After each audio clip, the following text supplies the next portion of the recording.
Les amis, je suis très heureux de vous présenter le nouveau Volvo XC60 T8, version hybride bien sûr, de ce SUV compact. Alors je dis nouveau, il s'agit d'un facelift. On va voir tout de suite ensemble qu'est-ce qui vous attend dans cette vidéo. Allez, c'est parti.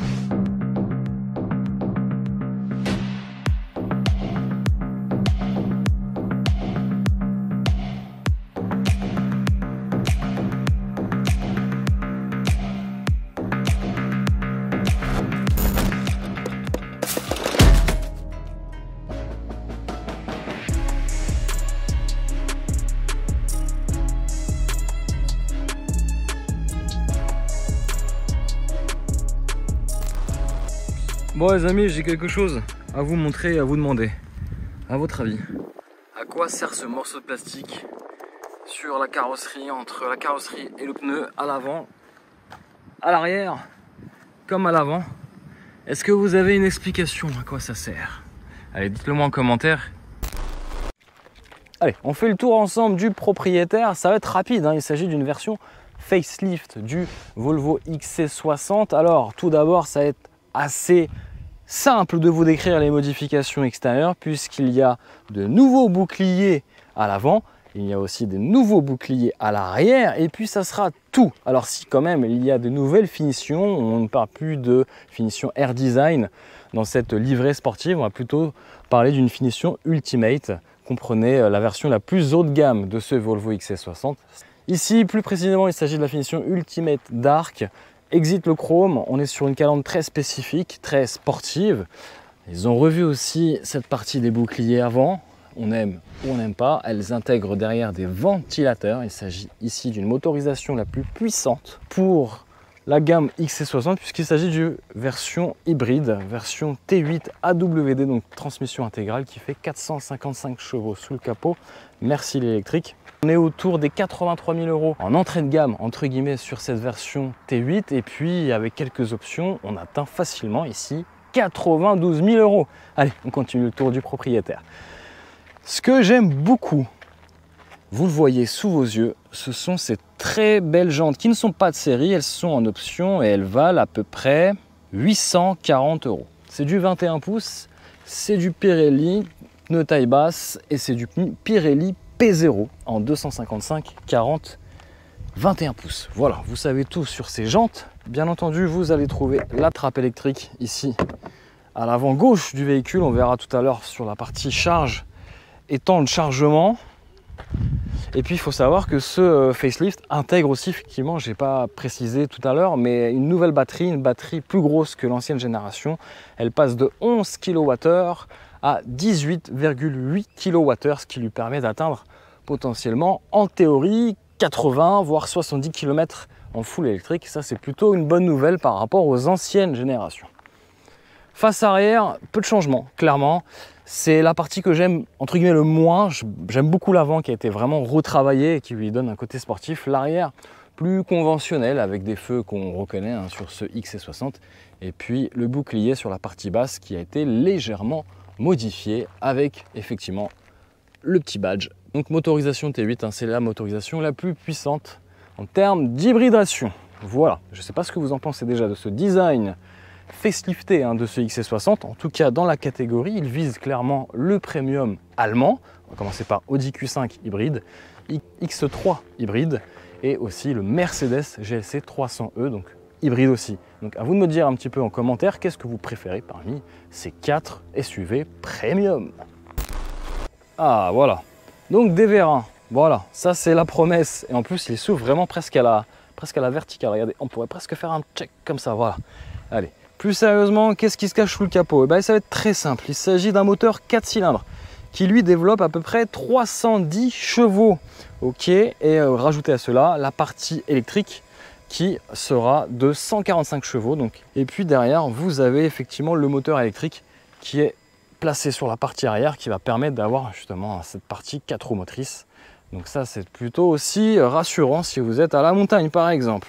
Donc transmission intégrale, ça je vous l'ai dit, et surtout un couple camionnesque hein, de 709 Nm de couple, c'est assez impressionnant. Voilà, ça sera tout pour la partie moteur. Là par contre, je vais galérer pour avoir, hop, ah, c'est un peu mal fait quand même. Hop, attention les oreilles, ça va? Hop, allez, on passe à l'intérieur d'accueil parce que j'ai laissé les feux allumés. Regardez, nouveau partenariat avec Google, donc forcément on a une nouvelle map dans l'écran, ici et ici. Là on a la caméra 360 en option et là vous avez une nouvelle interface, j'y reviendrai tout à l'heure profondément en détail. Regardez l'intérieur, plutôt sympa. Bon, avant de passer à l'intérieur, je voulais pas vous montrer la trappe à essence. Un trappe à essence pour le carburant, c'est ici. On pourra mettre 71 litres de carburant, ce qui pourra culminer en termes d'autonomie globale autour des 900 km. Donc ça c'est pas mal, même pour les gros rouleurs. Là, hop, je mets pas le pied. Si, ça marche, miracle.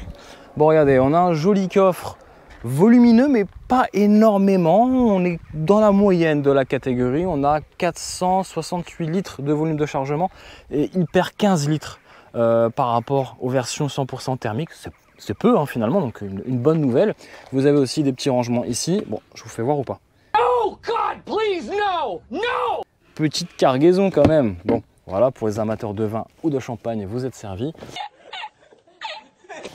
Ou de bière.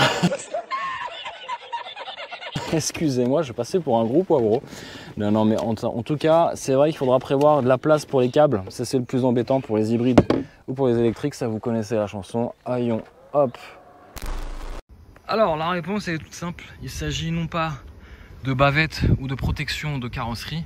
En fait, l'idée, quand vous voyez ici, vous mettez ici, vous avez quelques millimètres supplémentaires qui dépassent de la largeur de la carrosserie. C'est tout simplement pour une question de norme, pour que la roue corresponde exactement à la surface de la carrosserie. Alors c'est une petite tricherie que j'ai découvert d'ailleurs hein, sur l'excellente vidéo de monsieur Laurent Schmitt qui nous explique pourquoi. Donc merci Laurent pour cette explication, je ne savais pas.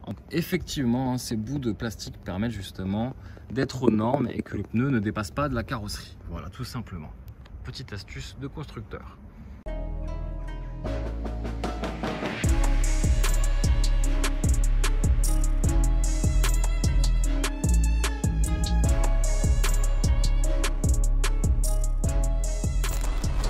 Je vous propose comme promis de passer à l'avant. En premier abord, on est sur une version Recharge, une version hybride plutôt, et on a un intérieur un peu plus austère que j'ai pu connaître par rapport à certains Volvo que j'ai pu essayer avec un intérieur, on va dire noir et gris. C'est vrai que Volvo fait mieux quand même en termes de présentation, mais c'est ce qui se vendra le plus. Bon, on va commencer d'ailleurs par ces contreportes. Jolie contreporte avec un plastique légèrement moussé, une sono Bauer Wilkins où le prix de cette option est assez conséquent, à peu près 2400-2500 € je crois de mémoire. On a des belles finitions entre cuir, surpiqûre et tissu tressé, donc c'est plutôt sympa. Avec de l'aluminium toujours et encore sur les poignées de porte, de l'aluminium aussi. Excellemment traité hein, aussi sur cette enceinte.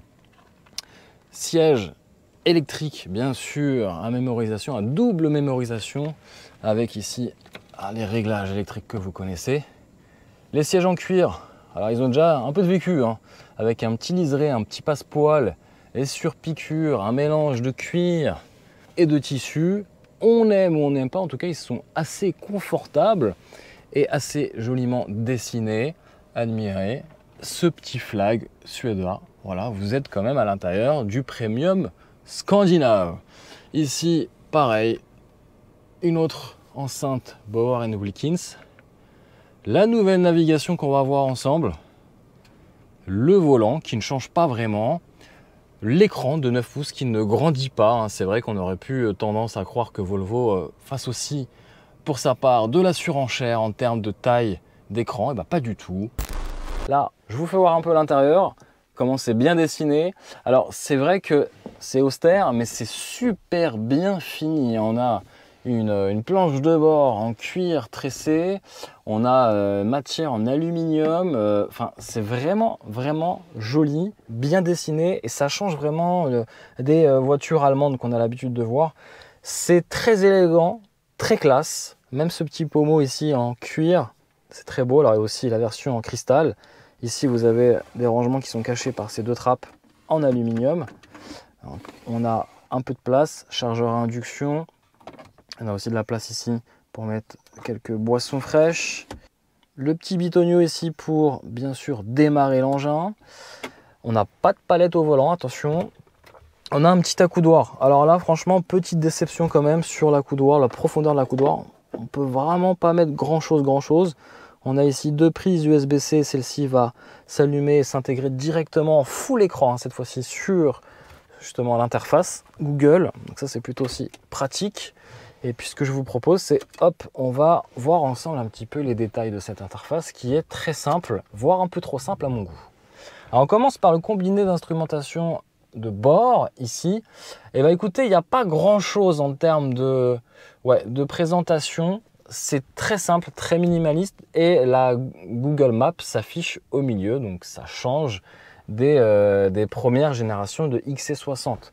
En termes de navigation, quand je vous disais que c'était ultra simplifié, c'est que la navigation change. Maintenant, avant, on avait l'habitude de passer de droite à gauche et j'aimais bien ce côté ergonomique. Aujourd'hui, tout se passe ici. On a des options ou pas avec Google. On peut connecter son compte Google aussi. On a donc une nouvelle interface et tout se passe sur ce petit engrenage où vous allez pouvoir choisir votre mode de conduite hybride, power. Donc là, on est vraiment axé sur le moteur thermique 100%. On va se remettre en hybride pour le climat, bien sûr. On pourra se mettre en mode pur, c'est-à-dire en mode 100% électrique. Ça permettra de rouler 100% électrique en ville. Ça aussi, c'est plutôt pratique. Et en mode off-road, parce qu'effectivement, je ne vous cache pas que ce XC60 à 4 roues motrices, donc on peut quand même faire, pas du franchissement, mais du off-road modéré, voilà. Et puis on peut se mettre en permanence sur du 4 roues motrices, donc voilà, vous avez quand même pas mal de petites fonctionnalités qui sont pour moi, en termes d'ergonomie, voilà, j'étais plus habitué sur l'ancienne, où on avait une petite touche, mode de conduite, et puis on choisissait son mode de conduite. Mais bon, ça après, utilisation de la batterie, soit on laisse gérer clairement le véhicule sur la recharge de la batterie, soit on la met en stand-by, c'est-à-dire qu'on garde, on préserve la charge de 70 km de batterie électrique pour l'utiliser peut-être en ville, ou soit on maintient la charge, c'est-à-dire que le moteur va travailler comme générateur pour fournir et remplir la batterie. Voilà, vous savez tout en termes de fonctionnalité. On a le Pilot Assist qui va permettre justement de gérer la voiture si vous mettez le régulateur de vitesse, c'est plutôt pas mal. Vous avez toutes ces options que je ne vais pas détailler. Ici, on a les suspensions pneumatiques. Ça va permettre de conférer un châssis aux petits oignons. Je ne sais pas comment on l'active et on peut gérer. Est-ce qu'on peut rendre, est-ce qu'il y a un mode individuel? Écoutez, pour le moment, je n'ai pas vu de mode individuel. Mais en tout cas, ça va conférer un châssis optimal en fonction des conditions où vous êtes. Donc ça jouera sur le comportement routier, bien entendu. On verra ça tout à l'heure. Et puis c'est à peu près tout. Malheureusement, il n'y a pas d'éclairage d'ambiance. En tout cas, j'en ai pas vu. Il n'y a pas de commande d'éclairage d'ambiance. Donc vous avez vu, hein, c'est très simple en termes de navigation, voire trop simple pour moi parce que j'aime bien un peu me perdre dans les fonctionnalités.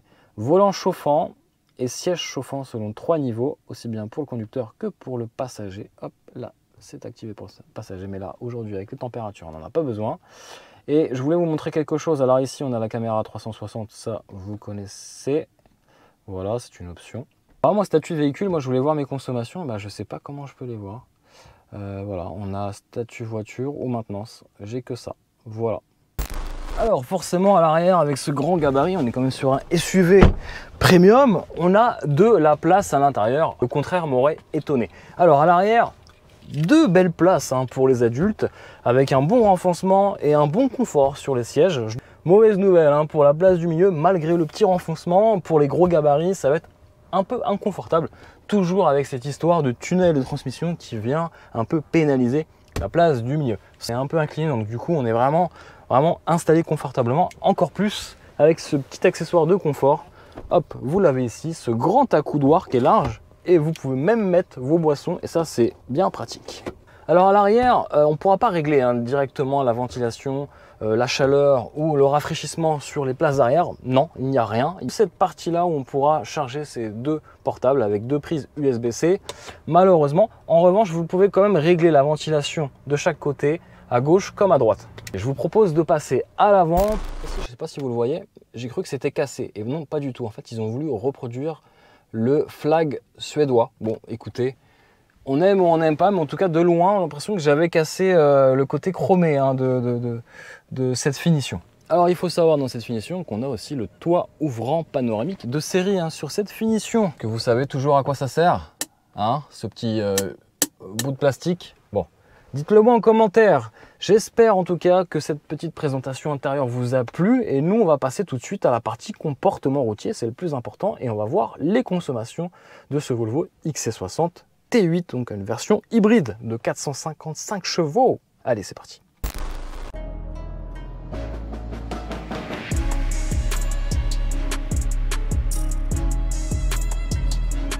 Bon, ça y est, il est l'heure de voir le verdict.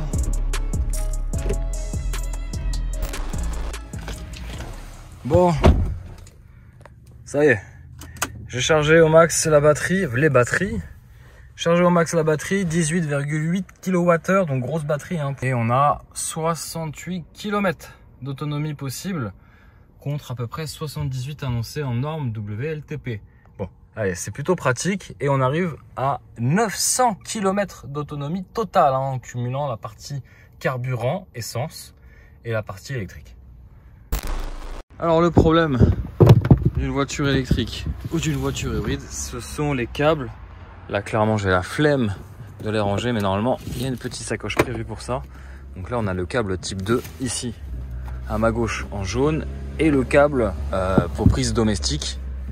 Ici on a le câble type 2 qui pourra recharger sur des bornes plus rapides que des bornes domestiques.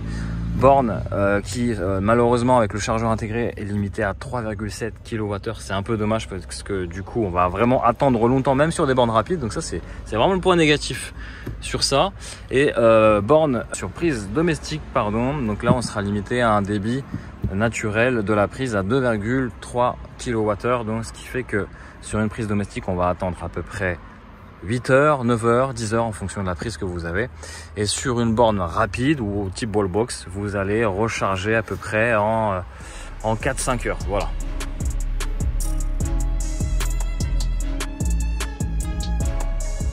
Bon, ce qui est plutôt cool, c'est comme toute voiture électrique ou hybride, c'est de rouler en silence.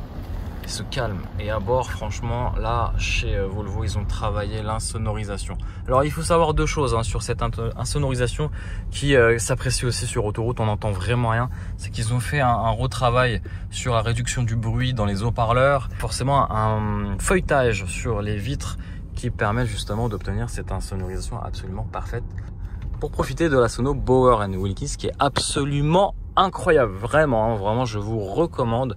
On peut mettre plusieurs types de sonorités et ça c'est vraiment trop cool. En attendant de profiter de la sono Bauer & Wilkins qui est excellente, bien sûr, on va profiter des prix assez bas de l'essence. On fait le point juste après sur les consommations, l'autonomie totale. Allez, à tout de suite. Bon, je suis à la station essence et j'avais une petite question. Alors ici, pour afficher les consommations, c'est là, ok. Et pour les enlever, c'est là. Et malheureusement, il n'y a pas d'autre vue. Hein. Ça, c'est le petit point négatif, c'est qu'on ne pourra pas personnaliser l'instrumentation de bord. Dites-moi, la trappe à essence, elle est à droite ou à gauche? Rien qui m'indique. En tout cas, ici, dites-le moi en commentaire.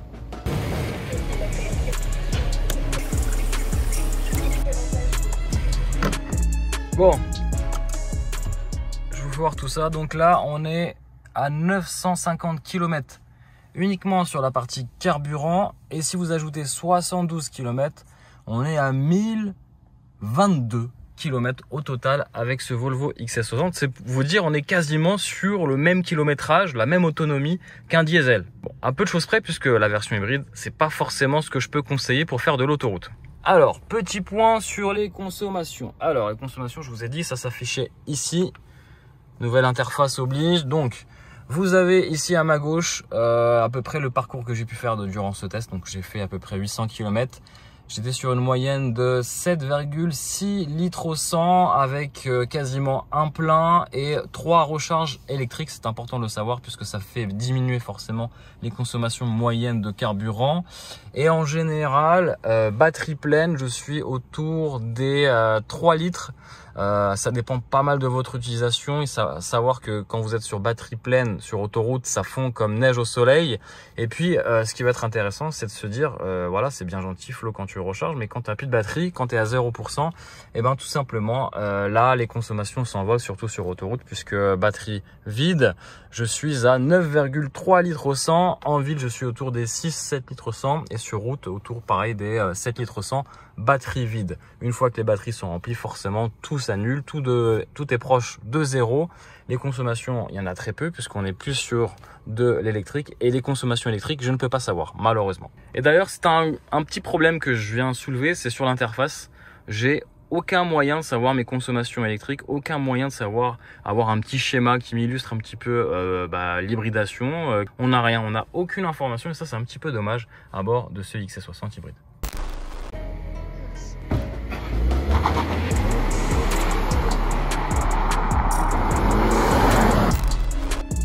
Bon, on va se faire un petit test d'accélération. Allez, c'est parti.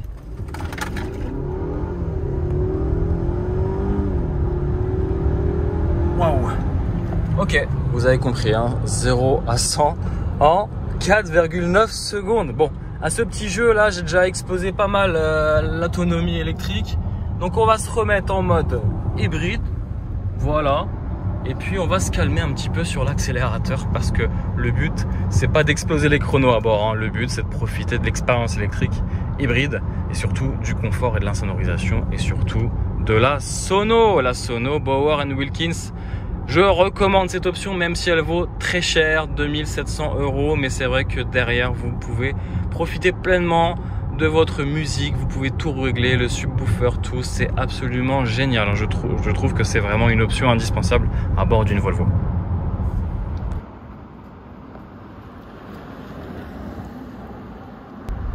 Bon, on va se calmer un petit peu, hein. C'est vrai que c'est pas le but de faire des tests d'accélération avec une hybride, c'était pour vous montrer un petit peu, hein, la puissance, le coup de pied aux fesses. Et puis là, je vous montre 7,5 litres au 100, ça c'est depuis que j'ai le véhicule. Donc autant vous dire que ça reste quand même des consommations honorables, et vous pouvez faire moins, hein, si vous êtes et vous jouez le jeu de recharger le plus souvent possible les batteries, bien sûr. Bon, petite astuce pour voir si vous êtes en mode thermique ou électrique, j'ai juste trouvé ce moyen là. En mode power, vous avez le contour qui s'affiche, en hybride vous avez un peu des deux, j'ai pas trop compris. Et en mode pur, vous avez la petite goutte d'eau pour dire que vous êtes en mode électrique. Voilà. Bon, on va tester le demi-tour. Bon, écoutez, ça passe. Bon, ça peut mieux faire. Faire attention, c'est vrai qu'on n'a pas un grand rayon de braquage, mais écoutez, hein, l'essentiel est là, c'est que ça tourne. Bon, petite expérience au volant. Là, je roule en full électrique. Je me suis mis en mode pur, et là, je peux vous dire qu'on ne fait que de voir les XC60 sur la route, c'est incroyable. Bon, pour ça, il faut rouler en XC60 pour s'apercevoir qu'il y a pas mal d'XC60 et de XC40 et même de XC90 sur la route. Autre point embêtant, c'est ce petit bouton là. Bon, il permet juste d'enlever la map. Et voilà, c'est tout. Donc ça fait comme si vous avez un petit bug au milieu.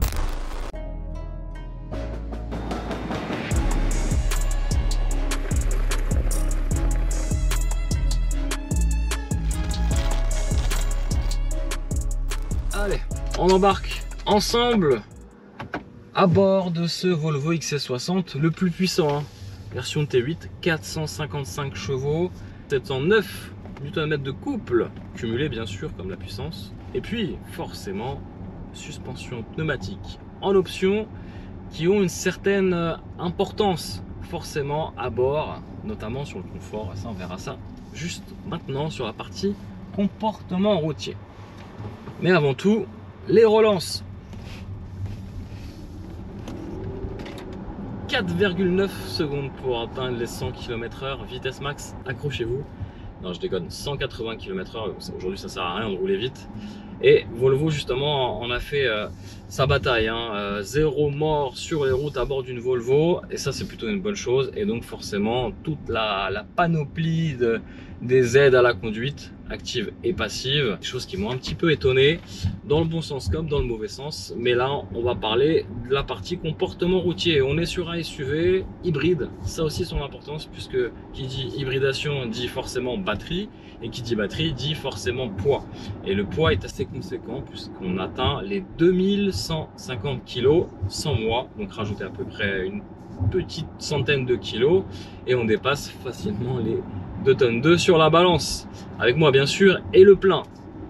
Donc forcément, il y a une conséquence sur le comportement routier. Une prise de roulis qui est plutôt assez bien contenue, mais malgré ça, on le ressent. On va dire que ce Volvo XC60, comme tout Volvo sauf la gamme Polestar, pas forcément des voitures avec lesquelles vous allez faire tomber les chronos, faire des étapes de rallye d'ailleurs. Il n'y a pas de palette au volant par exemple. En tirant le levier vers moi, j'active le mode B et à partir de ça, je peux à la fois accélérer et freiner de la même pédale. Bon, il y aura un petit temps d'adaptation, c'est plutôt pratique et ça permet justement de récupérer un peu d'énergie avec le freinage régénératif qui va donc alimenter en énergie la batterie. En tout cas, confort et silence, insonorisation à bord, en vrai, vous avez envie de faire de la route sans pour autant hausser le ton, malgré le fait, même si l'ergonomie est critiquable, sur la nouvelle interface, puisque vous n'avez plus le bouton drive pour sélectionner un peu le mode de conduite. Là, il faudra aller dans les paramètres, avoir l'œil figé sur l'écran un peu plus longtemps que sur les anciennes générations et activer le mode power. Et là, alors vous avez plusieurs modes, hein. Vous avez le mode hybride qui va, on va dire, planifier à votre place, automatiser la gestion du moteur électrique et thermique. Ça, c'est plutôt pas mal. Dans le meilleur des cas, je pense que 90% des gens vont prendre ce mode-là, vont choisir ce mode-là. On a aussi la possibilité de choisir l'utilisation de la batterie. On peut se mettre en mode auto, où là, le véhicule va gérer à notre place si on veut rouler purement en électrique. On peut aussi mettre en attente toute l'énergie qu'on a stockée dans la batterie pour rouler dans un futur proche en zone ZFE, en zone électrique. Ça peut être pas mal, surtout si vous faites de la ville. Mais pour le moment, je suis sur autoroute. Je veux préserver mon énergie de batterie électrique. Je la préserve et une fois que je suis en ville, je l'active. Et puis vous avez le mode charge, va faire intervenir clairement le mode thermique, puisque c'est le moteur thermique qui va venir alimenter en énergie la batterie électrique. Donc 3 modes, 3 possibilités, 3 choix, à vous de choisir. Au niveau des aides à la conduite, on est dans une Volvo, on est serein, on est zen, on est installé confortablement pour faire des longs trajets avec. Chose étonnante, vous l'avez vu tout à l'heure, on peut dépasser les 1000 km à bord, c'est presque autant qu'un diesel. Attention, je n'ai pas dit qu'il fallait remplacer vos diesels par un hybride puisque l'utilisation est totalement différente. Bon, à ce petit jeu, je vous conseille quand même, si vous avez une hybride, peu importe la voiture hybride, tant qu'elle est rechargeable à l'extérieur, c'est-à-dire que vous avez une prise, donc un plug-in hybride, faites le jeu, même pour vous, pour votre porte-monnaie, de la recharger. Hein, c'est quand même mieux. Alors, évitez les superchargeurs et les bornes ultra rapides sur autoroute, vous allez payer une blinde pour quasiment aucun jus, si je peux me permettre. Bon, là on a un régulateur adaptatif qui est pas mal parce que du coup là il peut même lire les panneaux de vitesse, donc du coup il peut presque s'adapter automatiquement à la route. Le problème, c'est qu'il est trop brutal. Je m'explique, c'est qu'il y a des moments, il va détecter un poids lourd, il anticipe trop, il freine trop brutalement, ça manque de progressivité dans le frein, ça c'est un peu dommage. Sinon, vous avez donc l'affichage tête haute qui regroupe vraiment l'essentiel des informations. C'est vrai que là, les concurrents allemands font beaucoup mieux en termes de technologie, hein, on a pu voir. Moi, j'ai pu essayer le GLC comme le Q5, l'Audi Q5, même le BMW X3. C'est vrai qu'en termes de technologie, c'est un gap en dessous, hein, je préfère être clair avec vous, même si effectivement il y a tout ce qu'il faut pour rouler confort et faire des longs trajets tranquillement. Et surtout, on n'est pas du tout fatigué puisqu'à son volant, on a le pilotage automatique de niveau 2 qui permet juste de poser la main sur le volant et il n'y a aucun effort à faire et ça c'est plutôt agréable. Mais en revanche, il faudra quand même que le trafic soit fluide parce que sinon le régulateur de vitesse adaptatif va être un peu trop intrusif à mon goût, un peu trop brutal, donc du coup des freinages un peu trop prononcés, pas forcément aussi agréable pour les passagers, aussi bien à l'avant qu'à l'arrière. Alors, petite précision sur la partie hybride. C'est vrai qu'on a beaucoup de choses à dire quand on teste une hybride parce qu'on a le meilleur des deux mondes et le pire des deux mondes. Alors le meilleur, c'est-à-dire qu'on peut avoir des consommations qui sont très basses, des accélérations très franches, et le pire des deux mondes, c'est quand la batterie forcément est vide. Et là, on se traîne plusieurs centaines de kilos de batterie, donc forcément un poids élevé qui va avoir un impact forcément sur le comportement routier, avec plus de prise de roulis forcément, et puis derrière des consommations qui vont vite s'élever, hein. 9,3, presque 10 litres à 130 km/h sur autoroute. C'est vrai qu'il faudra faire attention. Mais en réalité, en fait, Volvo se donne une marge de 4% sur l'utilisation de la batterie. Vous aurez toujours des démarrages en électrique et toujours les premiers mètres en électrique même si votre batterie est vide. Et ça, c'est plutôt important de le savoir et très agréable. C'est-à-dire qu'à chaque fois que vous allez démarrer ce XC60 T8, ça sera dans un joli silence plutôt que d'écouter la mélodie du 4 cylindres qui est un peu pauvrette. Mais encore une fois, un vrai travail a été fait sur la sonorisation, même la sonorisation moteur. On l'entend même pas ce 4 cylindres, donc c'est pour vous dire qu'on ne sait même pas si le moteur essence est allumé. Alors, avant de vous laisser, forcément, je voulais vous dire quelque chose, parce que c'est vrai qu'une hybride, il y a beaucoup de choses à dire, il y a beaucoup de données, il y a beaucoup de chiffres. Et si c'est intéressant pour vous, je vous propose d'aller lire mon article sur le blog, un blog Cars Passion tout simplement, je mettrai le lien en description. Et c'est juste pour que vous puissiez jeter un œil sur les consommations réelles, mes tests de consommation réelle avec batterie vide et batterie pleine. Comme ça, vous avez le temps de vous poser, vous n'avez pas besoin d'être stop sur la vidéo, vous pouvez vraiment voir les chiffres. Et puis j'essaierai de les mettre aussi dans la description, comme ça vous avez tout pour tous ceux qui sont intéressés. Voilà tout. Voilà, il me manquait de vous dire au revoir et un grand merci d'avoir visionné cette vidéo sur cet essai du Volvo XC60 T8. Un grand merci. J'espère que ça vous a plu. Si c'est le cas, n'hésitez pas à mettre le petit pouce sur cette vidéo et surtout à laisser votre avis en commentaire. Merci par avance. Je vous dis à très vite pour de nombreuses aventures en vidéo sur la chaîne Blog Cars Passion. Ciao ciao.